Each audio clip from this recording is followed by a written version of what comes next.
all-wheel drive swapping an Awd Summit, 4-door Awd Summit sedan.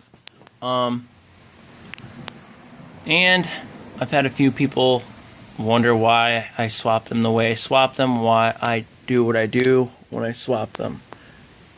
So, I'm going to go over a few things here. So, if you have transfer case on the engine in the car, all that bullshit, if you have solid mounts or polys or something along that nature, firm mounts, and you don't have whooped ass stock mounts, with the transfer case installed, bolted up, yada yada, the degrees on the output shaft should read somewhere in there. Okay? Should be 1 or 2 degrees, somewhere in there. Should be around 0. This one is in between 1 and 0. These are whooped ass stock mounts. I could easily just move it to 0, pushing up on it. No problem. 0 it out. Now, we're going to head to the rear. So, now we're in the rear of the vehicle. Everything's mocked up here. You got your boomerang bar, mustache bar, whatever the hell you want to call it, in the rear. As you see here, go underneath. That gets welded around. Tap that up, gets welded there, like a U. Okay.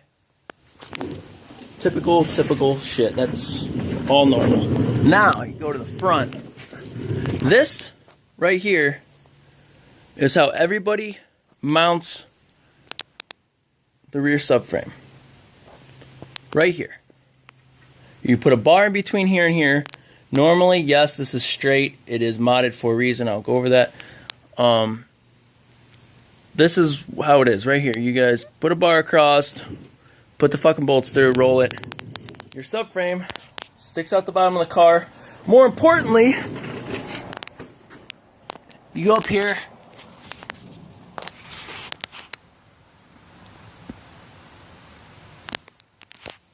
and that's how many degrees off the diff is. Okay? Now, remember the transfer case was at 0.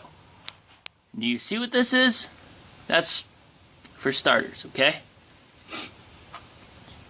So, the way to not have a hacked up fucking mess, drive shaft bullshit, all these degrees going all over the place, wobbly ass drive shaft, crooked ass carrier bearings, yada yada, all that whole happy horse shit, where you got fucking 10 degrees in the front, you gotta put 10 degrees in the middle one and fucking 5 degrees on the front of the middle one, all that whole bullshit. No. Instantly fucking cut to the chase. All you have to do, come down here, right here, where this bar is, where this bar goes across, okay?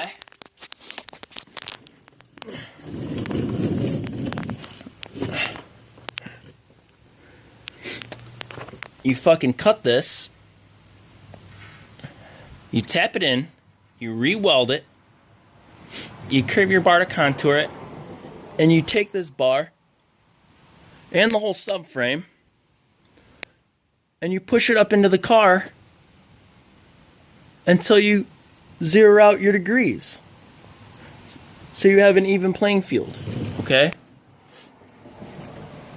Now, when you do that,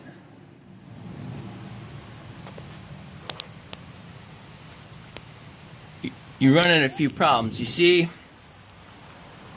you have to notch this bar for the drive shaft to go through, which is pretty typical. Drive shaft runs right there. It's a little offset in the car. And this car is a little chopped up due to the fact there is a 3.5-inch aluminum drive shaft going in it. So boom, there. You don't really want your drive shaft over, I keep mine within 2 degrees throughout. I don't go over that, all that. So If you have 0 here and 0 here, it's simple, man. Jack it up in the middle 2 degrees. You'll have negative here, positive there, negative here, positive there, and done. Done deal. Simple.